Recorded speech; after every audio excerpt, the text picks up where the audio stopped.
Hi guys, कैसे हो? इस एपिसोड में यूनियन की फाइट होने वाली है प्रोफाउंड स्काई सेक्ट के वाइस चीफ के साथ, जहां पर उसकी हेल्प करने के लिए जियाओयान की भी एंट्री होने वाली है। जिसके बाद क्वीन मेड्यूसा की फाइट होगी एंशिएंट हेवन डीमन पाइथन से, जिसकी वजह से ये एपिसोड बहुत स्पेशल होने वाला है। तो चलो शुरू करते हैं इस इंटरेस्टिंग से नॉवल एक्सप्लेनेशन वीडियो को। लेकिन इससे पहले लास्ट एपिसोड में क्या हुआ था उसका एक छोटा सा रिकैप कर लेते हैं। लास्ट एपिसोड में हमने देखा था जियाओयान के फॉरहेड में एनर्जी को ट्रांसफर होता देख मास्टर को लगता है कि उसको किसी ने कंट्रोल कर लिया है, जिसकी वजह से मास्टर उसकी बैंड बजा देते हैं। पर फिर जियाओयान ने मास्टर को विश्वास दिला दिया था कि वह जियाओयान ही है। इसके बाद वह अपने माइंड में घूम रही बातों के बारे में मास्टर को बताता है, जिस पर मास्टर उसको बताते हैं इसका मतलब कि प्यूरिफाइंग डेमोनिक लोटस फ्लेम आज से ठीक 3 साल बाद अपीयर होने वाला है, जिसको एब्जॉर्ब करने के लिए किसी को भी दाओ शेंग पर होना जरूरी होता है, नहीं तो वह मर जाएगा। जिसकी वजह से जियाओयान दाओ शेंग पर ब्रेक थ्रू करने के लिए एंशिएंट वेस्टलैंड रीजन में आ गया था, जहाँ पर जियाओयान का सबसे पहला सामना पॉइजन से हो गया था, जिसको वह अपनी फ्लेम का यूज करते हुए आसानी से सामना कर लेता है। इसके बाद थोड़ा आगे जाने के बाद उसको पता चलता है कि फ्लावर सेक्ट के लोगों पर प्रोफाउंड स्काई सेक्ट के लोगों ने अटैक कर दिया था, जिनके इंटेंशंस बिल्कुल भी अच्छे नहीं होते हैं। तो क्वीन मेड्यूसा और लिटिल फेरी डॉक्टर ने उन सभी प्रोफाउंड स्काई सेक्ट के लोगों पर अटैक करके उनको जान से मार दिया था। और फिर एपिसोड के लास्ट में हमने यूनियन और फ्लावर सेक्ट के डिसिपल्स को देखा था, जो बड़ी मुश्किल से सभी से बचकर जा रहे थे। तभी वहाँ पर यूनियन किसी खतरे को महसूस करती है और फ्लावर सेक्ट के डिसिपल्स को आगे बढ़ने से मना करती है। अब आगे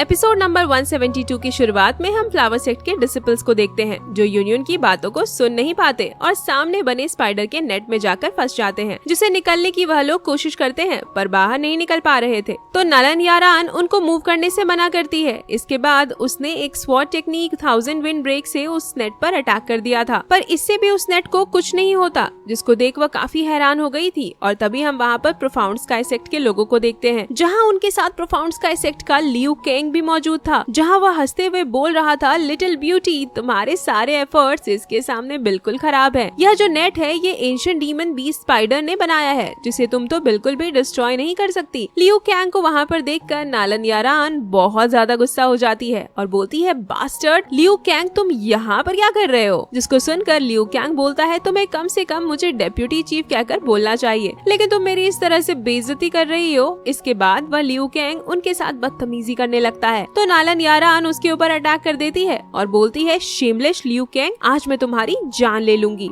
पर तभी यूनियन ने उसे रोक लिया था और फिर खुद एक टेक्निक एक्सट्रीम विंड सनसेट से एंशिएंट डीमन बीस्ट के नेट पर अटैक कर देती है, जिससे वह डिस्ट्रॉय हो जाता है और फ्लावर सेक्ट के डिसिपल्स उससे छूट जाते हैं, जिसकी पावर इतनी ज्यादा थी कि इसकी वजह से लियू केंग को भी पीछे हटना पड़ता है। जिस पर वह स्माइल करते हुए बोलता है, बहुत बढ़िया, मुझे ये अच्छा लगा, पर बड़े अफसोस की बात है कि तुम आज यहाँ से बचकर नहीं जा सकते। जिस पर सेक्ट की एक एल्डर बोलती है, लियू केंग, तुम हमारे सेक्ट को इस तरह से परेशान कर रहे हो, तुम्हें क्या लगता है हमारे सेक्ट में ऐसा कोई नहीं है जो तुम्हें रोक नहीं सकता? जिसको सुनकर लियू केंग बोलता है, अरे हाँ, मैं तो भूल ही गया, फ्लावर सेक्ट में भी कुछ पावरफुल लोग हैं, लेकिन अभी के लिए वह सभी अपने कल्टीवेशन के लिए सेक्युलेशन में हैं। लेकिन कैसा होगा कि हम तुम सभी को यहाँ पर जान से मार दे? तो इसके बारे में उनको बिल्कुल भी पता नहीं चलेगा। तो यूनियन नलन यारान से बोलती है, मैं इन सबको यहाँ पर रोकती हूँ, अब तक तुम सभी डिसिपल्स को प्रोटेक्ट करते हुए यहाँ से एल्डर्स के साथ चली जाओ। जिसके बारे में सुनकर कोई भी इसके लिए तैयार नहीं होता। तो यूनियन बोलती है, यह फ्लावर सेक्ट के चीफ का ऑर्डर है, जाओ तुम सभी लोग यहाँ से अभी। जिसके साथ ही यूनियन ने प्रोफाउंड स्काई सेक्ट के लोगों पर अटैक कर दिया था, जहाँ यूनियन के ऑर्डर के कारण ना चाहते हुए भी नलन यारान और फ्लावर सेक्ट के सभी लोगों को वहाँ से जाना पड़ता है, जिसको रोकने के लिए प्रोफाउंड स्काई सेक्ट के लोग आगे बढ़ते हैं। तो यूनियन उनके सामने आ जाती है और बोलती है, अगर तुम फ्लावर सेक्ट के डिसिपल्स को हर्ट करना चाहते हो तो तुम्हें पहले मेरी डेड बॉडी पर से गुजरना होगा। जिस पर वह लियू केंग बोलता है, क्या तुम मजाक कर रही हो?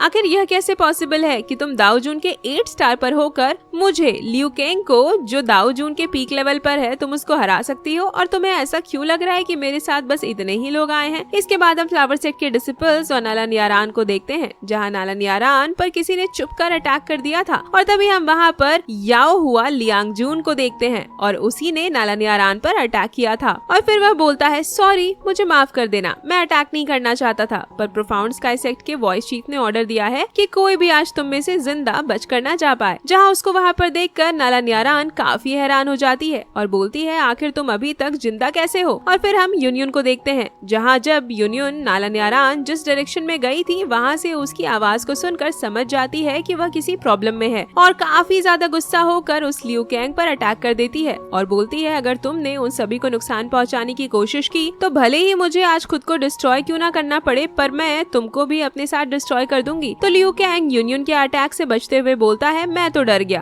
अगर तुमने खुद को डिस्ट्रॉय करने की कोशिश भी की तो मैं इसका बदला तुम्हारे उस फ्लावर सेट के लोगों और तुम्हारी उस प्यारे डिसिपल से लूंगा। तुम्हारे लिए अच्छा यही होगा कि तुम सरेंडर कर दो। जिसको सुनकर यूनियन काफी गुस्सा होती है, लेकिन सिचुएशन अभी के लिए बिल्कुल भी उसके हाथ में नहीं थी और वह किसी को भी नुकसान पहुंचते हुए नहीं देखना चाहती थी, जिस वजह से यूनियन अपने स्वॉर्ड को जमीन पर गिराते हुए बोलती है तुम उन्हें जाने दो, मैं तुम्हारे साथ चलने के लिए तैयार हूँ। जिस पर लियू कैंग हंसते हुए बोलता है आखिर मुझे ऐसा क्यों नहीं लग रहा कि तुम मुझसे उनकी जान बचाने के लिए रिक्वेस्ट कर रही हो, क्यों ना तुम वह कहो जो मैं सुनना चाहता हूँ। तभी वह पूरी जगह हिलने लगती है, जिसको फील करके प्रोफाउंड स्काई सेक्ट के सभी लोगों की हालत खराब हो जाती है और तभी हम वहाँ पर 3000 बर्निंग फ्लेम को देखते हैं, जिसके ऊपर नाला न्यारान मौजूद थी। जिसे देख लियू कैंग बोलता है नाला न्यारान क्या यह सच में तुम हो, लेकिन आखिरकार तुम्हारे पास अचानक से हेवनली फ्लेम कैसे आ गई। उसी वक्त 3000 बर्निंग फ्लेम लियू कैंग पर अटैक कर देता है, जिसको लियू कैंग ने पीछे हटकर खुद को बचा लिया था। तभी यूनियन उससे बोलती है लियू कैंग तुम कुछ अच्छा सुनना चाहते थे ना। ऐसा बोलते हुए यूनियन उसके ऊपर एक काफी पावरफुल स्वॉर्ड अटैक कर देती है और बोलती है नर्क में जाओ, जहाँ यूनियन के अटैक से लियू कैंग की हालत खराब हो गई थी। तो फिर प्रोफाउंड स्काई सेक्ट के सभी लोग वहाँ से भाग जाते हैं और बोलते हैं फ्लावर सेक्ट इंतजार करो, हम वापस आएंगे। जहाँ उन सभी को वहाँ से भागते हुए देख यूनियन बोलती है तुम सभी यहाँ से नहीं जा सकते। तो नाला न्यारान यूनियन के पास आते हुए बोलती है मास्टर आप चिंता न करें, आज इनमें से कोई भी यहाँ से जिंदा बचकर नहीं जा सकता। जहाँ तभी यूनियन को प्रोफाउंड स्काई सेक्ट के लोग जिस डायरेक्शन में गए थे वहाँ से उनके चिल्लाने की आवाज सुनाई देती है और तभी उसी तरफ से हम जियाओ यान को आते हुए देखते हैं, जहाँ वह काफी बैड एस लग रहा था। लेकिन तभी अचानक से जियाओ यान बेहोश हो जाता है और फिर हम थोड़ी देर बाद का सीन देखते हैं, जहाँ पर जियाओ यान अभी भी बेहोश पड़ा था, पर उसके पास सभी लोग queen medusa, little fairy doctor, Kinglin, union और फ्लावर सेक्ट के लोग मौजूद थे। तो यूनियन बोलती है जियाओ यान अभी कैसा है, जिस पर लिटिल फेरी डॉक्टर बोलती है चिंता की कोई बात नहीं, यहाँ आने से पहले जियाओ यान ने king Kong glass body technique को प्रैक्टिस किया था, जिसकी वजह से वो ऑलरेडी इंजर्ड था और फिर एंशिएंट वेस्टलैंड रीजन में आने के बाद जियाओ यान पॉइजन इंसेक्ट से इंजर्ड हो चुका था और फिर अभी उसने जो अपनी पावर का यूज किया उसकी वजह से उसके सभी इंजरीज और भी ज्यादा बढ़ गई थी। जिस पर क्वीन मेड्यूसा बोलती है ये इसी लायक है, आखिर इसको किसने कहा था कि वह इतना ज्यादा शो ऑफ करे, मैं अकेले ही उन सभी को संभाल सकती थी, आखिर इसको इतना जल्दी करने की क्या जरूरत थी।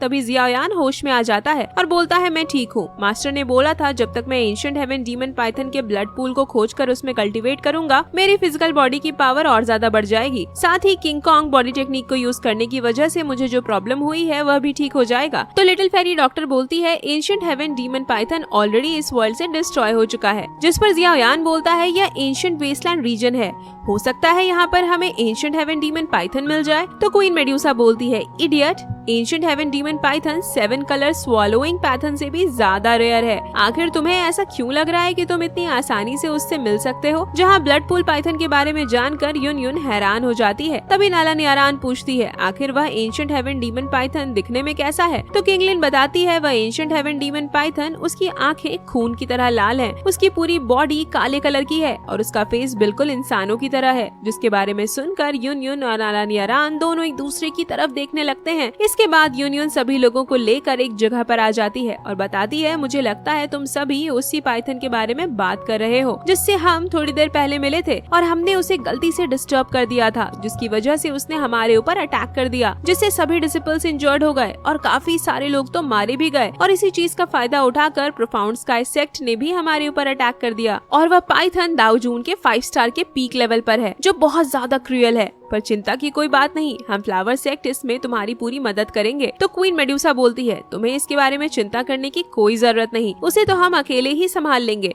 फिलहाल के लिए तो पहले उसे बाहर लाना जरूरी है। इसके बाद क्वीन मेड्यूसा ने सामने वाले वॉल्कनो पर अटैक कर दिया था, जिसके अंदर एंशिएंट हेवन डीमन पाइथन मौजूद था, जो कि अब क्वीन मेड्यूसा के अटैक के कारण बाहर आ चुका था। और जैसे ही क्वीन मेड्यूसा उसे देखती है, तुरंत अपने 7 कलर हेवन स्वैलोइंग पाइथन यानी कि स्नेक बॉडी में ट्रांसफॉर्म हो जाती है और फिर एक टेक्निक ब्लड लाइन प्रेशर का यूज करती है, जिसकी वजह से उस एंशिएंट हेवन डीमन पाइथन को क्वीन मेड्यूसा के सामने झुकना पड़ता है। साथ ही उसकी हालत काफी खराब हो जाती है और तभी king Lin triple Z green snake flower pupil से उस एंशिएंट हेवन डीमन पाइथन को कंट्रोल कर लेती है और उसको सरेंडर करने के लिए बोलती है, जिसे देख नालन यारान काफी खुश हो जाती है। पर तभी ancient heaven demon python king Lin के कंट्रोल से छूटकर उसको जान से मारने के लिए अटैक कर देता है, लेकिन किंग लिन अपने पावर को और भी ज्यादा बढ़ा देती है, जिससे अब एंशिएंट हेवन डीमन पाइथन पूरी तरह से उसके कंट्रोल में आ गया था और किंग लिन के सामने झुक जाता है, जिसको देखकर यून और नालन यारान रिलैक्स होते हुए बोलते हैं, फाइनली इसका भी खेल खत्म हो गया,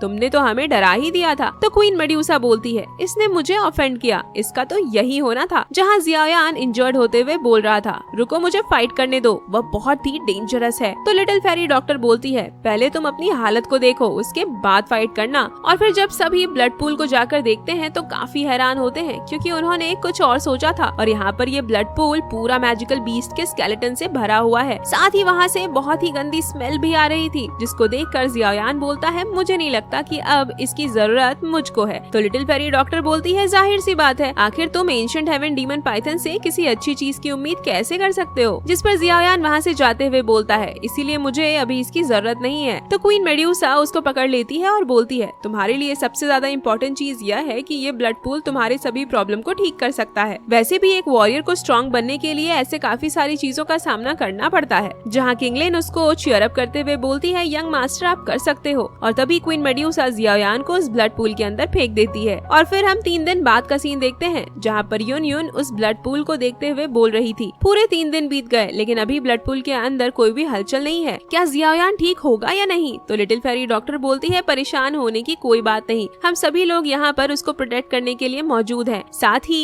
यहाँ पर एंशिएंट हेवन डीमन पाइथन भी है, जिसकी वजह से यहाँ पर कोई और मैजिकल बीस्ट या कोई वॉरियर आने की कोशिश नहीं करेगा, इसीलिए उसको कोई प्रॉब्लम नहीं होने वाला। लेकिन इतना कहते ही लिटिल फेरी डॉक्टर रुक जाती है। तो किंग लिन बोलती है, क्या हुआ लिटिल फेरी डॉक्टर। तो क्वीन मेड्यूसा बताती है, लिटिल फेरी डॉक्टर के कहने का मतलब है, जब तक जियाओयान ब्लड पूल के अंदर पावर को संभाल सकता है तब तक वह ठीक है, लेकिन अगर वह वैसा नहीं कर पाया तो वह जरूर किसी मुसीबत में पड़ सकता है। जिसको सुनकर किंग लिन रोने लगती है। तभी उस ब्लड पूल से काफी ज्यादा एनर्जी बाहर की ओर रिलीज होती है, जिसको देखकर किंग लिन हैरान हो गई थी। और तभी उस ब्लड पूल से king Kong body technique appear होता है, जिसको देखकर लिटिल फेरी डॉक्टर खुश होते हुए बोलती है, फाइनली यह काम कर गया, जियाओयान ने successfully king Kong glass body के पीक लेवल को भी यूज कर लिया। तो यूनियन भी खुश होते हुए बोलती है, सिर्फ इतना ही नहीं बल्कि जियाओयान ने दाओ जून के 9 स्टार पर भी ब्रेक थ्रू कर लिया। तभी जियाओयान उस ब्लड पूल से बाहर आ जाता है और खुश होकर बोलता है, फाइनली मैंने दाओ जून के 9 स्टार पर ब्रेक थ्रू कर लिया। तो सभी लोग उसको इसके लिए कांग्रेट्स करते हैं और जब जियाओयान उनके पास जाने की कोशिश करता है तो वह सभी पीछे जाने लगते हैं और जियाओयान को दूर रहने के लिए बोलते हैं, जिसको सुनकर जियाओयान को कुछ भी समझ में नहीं आता